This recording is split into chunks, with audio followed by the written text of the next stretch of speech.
नमस्कार दोस्तों, स्वागत है आपका अपने चैनल गुरुकुल 24 में। हम पढ़ने जा रहे हैं डेली करंट अफेयर्स के सुपर 10 क्वेश्चंस। आइए स्टार्ट करते हैं। पहला क्वेश्चन है, मानव संसाधन विकास मंत्रालय का नाम बदलकर क्या कर दिया गया है? ऑप्शन है मानव शिक्षा मंत्रालय, मानवता मंत्रालय या इनमें से कोई नहीं। नई शिक्षा नीति 2020 लागू की गई है, इसमें मानव संसाधन विकास मंत्रालय को शिक्षा मंत्रालय में बदल दिया गया है। ये हैं एचआरडी मिनिस्टर रमेश निशंक पोखरियाल जी, जिनको एचआरडी मिनिस्टर बनाया गया था। अब यह मिनिस्ट्री ऑफ एजुकेशन में कन्वर्ट हो गया है। केंद्रीय मंत्रिमंडल द्वारा नई शिक्षा नीति 2020 को मंजूरी दी गई थी, जिसके तहत मिनिस्ट्री ऑफ एजुकेशन को गवर्नमेंट ऑफ इंडिया ने मान्यता दी है। देश में विद्यालय और उच्च शिक्षा व्यवस्था को ट्रांसफॉर्मेशनल रिफॉर्म लाना एक मकसद है। इस नीति के तहत यह नीति 34 साल पुरानी नई शिक्षा नीति 1986 की जगह लेगी। नई शिक्षा नीति का प्रारूप 1986 में तैयार हुआ था और 1992 में अपडेट किया गया था। मई 2016 में पूर्व कैबिनेट सचिव स्वर्गीय TSR सुब्रमण्यम की अध्यक्षता वाली नई शिक्षा नीति का विकासक्रम से जुड़ी समिति ने अपनी रिपोर्ट सौंपी थी। इस आधार पर केंद्रीय मानव संसाधन विकास मंत्रालय ने नई शिक्षा नीति 2016 के प्रारूप से जुड़े कुछ इनपुट्स दिए थे और तैयार किए थे, जो जून 2017 के कस्तूरी रंगन की अध्यक्षता वाली नई शिक्षा नीति प्रारूप समिति का गठन किया गया था। डिस्कस करते हैं नई शिक्षा नीति 2020 के बारे में। इसमें स्कूल व्यवस्था 10+2 की संरचना के स्थान पर क्रमशः 3-8, 8-11, 11-14 और 14-18 वर्ष आयु वर्ग के बच्चों के लिए 5-3-3-4 व्यवस्था को अपनाना है। नई व्यवस्था में 12 साल की स्कूली शिक्षा के तहत 3 साल की आंगनवाड़ी और प्री स्कूलिंग भी सम्मिलित की गई। वोकेशनल शिक्षा सहित उच्च शिक्षा में ग्रोस एनरोलमेंट रेशियो को 26.3% से बढ़ाकर 2035 तक 50% करना एक लक्ष्य है। उच्च शिक्षा संस्थाओं में 3.5 करोड़ नई सीटें जोड़ी जाएंगी। इसमें IIT, IIMs की तरह multi disciplinary education and research universities भी की स्थापना भी की जाएगी, जिन्हें मीरोस कहा जाएगा। तो आपका आंसर होगा शिक्षा मंत्रालय। चलिए डिस्कस करते हैं सेकेंड क्वेश्चन। मानव तस्करी के खिलाफ विश्व दिवस कब मनाया गया?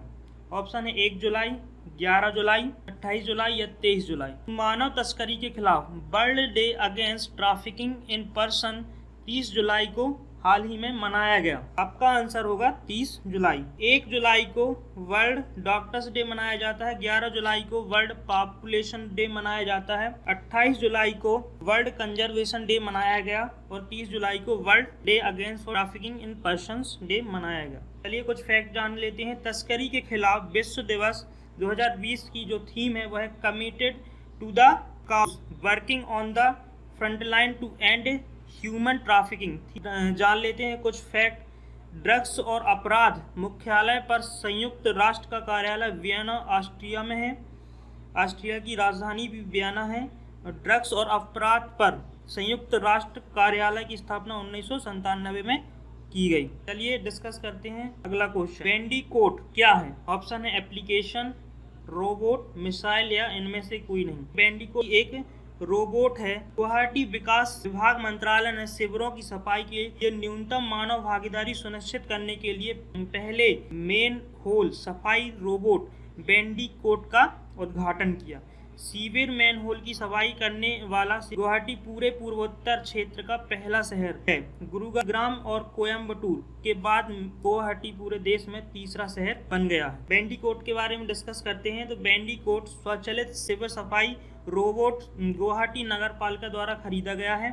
बैंडिकोट रोबोट भी दुनिया में अपनी तरह का पहला रोबोट है जो मेक इन इंडिया पहल के तहत बनाया गया है। स्टार्टअप ऑफ इंडिया कंपनी द्वारा विकसित किया गया था, जिसे Indian oil corporation limited IOCL के CSR द्वारा वित्त पोषित किया गया। आपका आंसर होगा रोबोट। चलिए डिस्कस करते हैं असम के बारे में। असम भूटान देशों से अपनी बाउंड्री शेयर करता है तथा मेघालय, अरुणाचल प्रदेश, नागालैंड और मणिपुर, मिजोरम, त्रिपुरा कुल 7 राज्यों से अपनी बाउंड्री शेयर करता है। असम की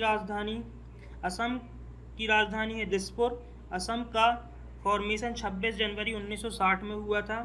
इसकी सबसे बड़ी सिटी है गुवाहाटी। चीफ मिनिस्टर है सर्बानंद सोनोवाल। गवर्नर है जगदीश मुखी जी। ऑफिशियल लैंग्वेज है असमी। और लोकसभा सीट है 14 और राज्यसभा सीट है 7। फेमस एयरपोर्ट है लोकप्रिय गोपीनाथ बरदोई इंटरनेशनल एयरपोर्ट गुवाहाटी में स्थित है। फेमस स्टेडियम है doctor Bhupen Hazarika cricket stadium, इनके नाम पे अभी हाल ही में 2019 में भारत के सबसे बड़े पुल का भी उद्घाटन किया गया था। और फेमस टेम्पल है कामाख्या टेम्पल। चलिए डिस्कस करते हैं फोर्थ क्वेश्चन। हाल ही में किसको करमवीर चक्र से सम्मानित किया गया? ऑप्शन है सुनील YDVS, परवेज खान, अर्चना सोरंगे या इनमें से कोई नहीं। हाल ही में सुनील YDVSS जो कि टेलीग्राम मोटिवेशनल स्पीकर हैं को UN और ICO NGO ने करमवीर चक्र से पुरस्कृत किया है। जान लेते हैं करमवीर चक्र के बारे में। करमवीर चक्र उन लोगों को दिया जाने वाला एक वैश्विक पुरस्कार है जो साहस दिखाते हुए परिवर्तन की पहल करते हैं और कम यात्रा वाले जीवन पथों पर चलते हुए समाज को योगदान देते हैं। यह पुरस्कार पूर्व राष्ट्रपति डॉक्टर APJ अब्दुल कलाम के लिए सम्मान का प्रतीक है। तो आपका आंसर होगा सुनील YDVSS। चलिए डिस्कस करते हैं फिफ्थ क्वेश्चन। कोविड-19 का मुकाबला करने के लिए भारत को कितने मिलियन के अनुदान को ADB ने मंजूरी दी? ऑप्शन है 2 मिलियन, 3 मिलियन, 4 मिलियन या 5 मिलियन। एशियाई विकास बैंक ADB ने कोविड-19 महामारी के प्रति सरकार की आपातकालीन प्रतिक्रिया का समर्थन करने के लिए एशिया प्रशांत आपदा प्रतिक्रिया कोष से भारत को 3 मिलियन अमेरिकी डॉलर लगभग 22 करोड़ के अनुदान की मंजूरी दी है। तो आपका आंसर होगा 3 मिलियन। ADB का फुल फॉर्म है एशियन डेवलपमेंट बैंक। चलिए डिस्कस करते हैं ADB के कुछ फैक्ट। एशियन विकास बैंक के अध्यक्ष हैं मत्सुगु असाकावा। एशियाई विकास बैंक मुख्यालय है मडलुयांग फिलीपींस में और एशियाई विकास बैंक की स्थापना हुई थी 19 दिसंबर 1966 को। चलिए डिस्कस करते हैं नेक्स्ट क्वेश्चन। हाल ही में किस देश में जरकान मिसाइल का परीक्षण किया गया? यह है जरकान मिसाइल। आपके ऑप्शन है जापान, रूस, इजराइल या भारत। हाल ही में रूस ने जरकान मिसाइल का परीक्षण किया जो रूस की पेंटागन S1 टारगेट वाली मिसाइल है। डिस्कस करते हैं रूस के बारे में कि राजधानी है मॉस्को तथा यहाँ की मुद्रा है रूबल। प्रधानमंत्री जी हैं व्लादिमीर पुतिन। राष्ट्रपति हैं मिखाइल मित्सुतिन। वेकल झील जो कि प्रसिद्ध झील है रसिया में ही पाई जाती है। और प्रसिद्ध इंद्र एक्सरसाइज जो कि भारत और रसिया के बीच में होती है। डिस्कस करते हैं नेक्स्ट क्वेश्चन। हाल ही में जारी टाइगर रिपोर्ट में सबसे अधिक टाइगर किस राज्य में पाए गए? ऑप्शन है उत्तराखंड, कर्नाटक, मध्य प्रदेश या उत्तर प्रदेश। हाल ही में इंटरनेशनल टाइगर डे 29 जुलाई को मनाया गया। टाइगर रिपोर्ट प्रकाशित हुई है जिसमें सबसे अधिक टाइगर मध्य प्रदेश में पाए गए। चलिए डिस्कस करते हैं। भारत में 1973 में प्रोजेक्ट टाइगर की शुरुआत की गई थी। तब भारत में 9 टाइगर रिजर्व थे। आज भारत में 50 टाइगर रिजर्व हो गए हैं। दुनिया में 70% बाघ भारत में ही पाए गए हैं।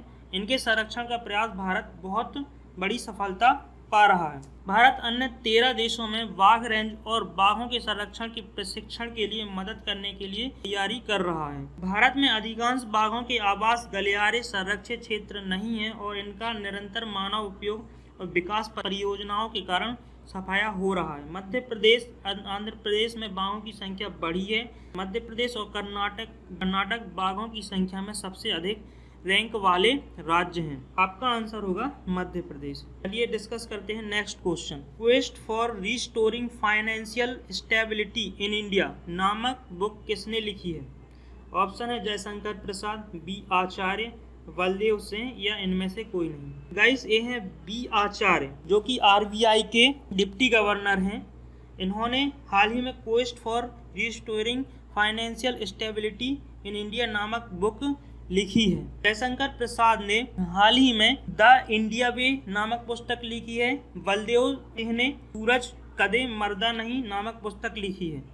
चलिए डिस्कस करते हैं। भारतीय रिजर्व बैंक के डिप्टी गवर्नर विरल वी आचार्य द्वारा quest for restoring financial stability in India शीर्षक पुस्तक लिखी है। पुस्तक says publications India private limited द्वारा प्रकाशित की गई है। इस पुस्तक में भारत की वित्तीय स्थिरता बहाल करने के लिए उनके द्वारा किए गए अनुसंधान का वर्णन किया गया है, जो निरंतर सुधार के लिए एक ठोस योजना प्रदान करता है। अब बात आरबीआई की आई है, तो आरबीआई के बारे में कुछ पॉइंट डिस्कस कर लेते हैं। इसकी स्थापना 1 अप्रैल 1935 में की गई थी तथा इसके गवर्नर हैं शक्तिकांत दास। डिस्कस करते हैं नेक्स्ट क्वेश्चन। हाल ही में किस दिग्गज बॉलीवुड अभिनेत्री का निधन हो गया है? ऑप्शन है परवेज खान, कुमकुम, अच्युता राव या इनमें से कोई नहीं। ए है कुमकुम जी, जिनका हाल ही में निधन हो गया है। इनका असली नाम जीवन निशा था। उन्होंने मदर इंडिया, कोहिनूर, नया दिल जैसी 100 मूवी की थी। तो आपका आंसर होगा कुमकुम। अदर ऑप्शन में परवेज खान, जो कि बॉलीवुड के एक्शन डायरेक्टर थे, उनका भी हाल ही में निधन हुआ है। और अच्युता राव, जो कि बाल कल्याण कार्यकर्ता है और कोविड-19 जैसी महामारी में इन्होंने अहम भूमिका निभाई है, इनका भी हाल ही में निधन हो गया है। चलिए डिस्कस करते हैं लास्ट क्वेश्चन। पेटीएम मनी के नए सीईओ कौन बने? ऑप्शन है प्रवीण जाधव, वरुण श्रीधर, पार्थ प्रीतम सेन गुप्ता, रीवा गांगुली। हाल ही में पेटीएम मनी के नई सीईओ प्रवीण जाधव की जगह वरुण श्रीधर बने हैं। तो आपका आंसर होगा वरुण श्रीधर। डिस्कस करते हैं तो Partha Pritam Sen Gupta Indian overseas bank के एमडी बने हैं अभी हाल ही में, और रीवा गांगुली जी विदेश मंत्रालय की सचिव बनी। आपका आंसर यहाँ पर होगा वरुण श्रीधर। पेटीएम के बारे में डिस्कस करते हैं। पेटीएम के संस्थापक हैं विजय शेखर शर्मा। पेटीएम का मुख्यालय नोएडा उत्तर प्रदेश में है और पेटीएम की स्थापना की गई थी 2010 में। ये रहे आज के 10 पर क्वेश्चंस। इंपॉर्टेंट क्वेश्चन की पीडीएफ प्राप्त करने के लिए हमारा टेलीग्राम चैनल गुरुकुल 24 ज्वाइन करें। आपको प्रश्न कैसे लगे हमें कमेंट करके बताएं। वीडियो को लाइक करें, बस शेयर करें और चैनल को सब्सक्राइब कर लें। हम अच्छे वीडियो लाते रहेंगे। जय हिंद।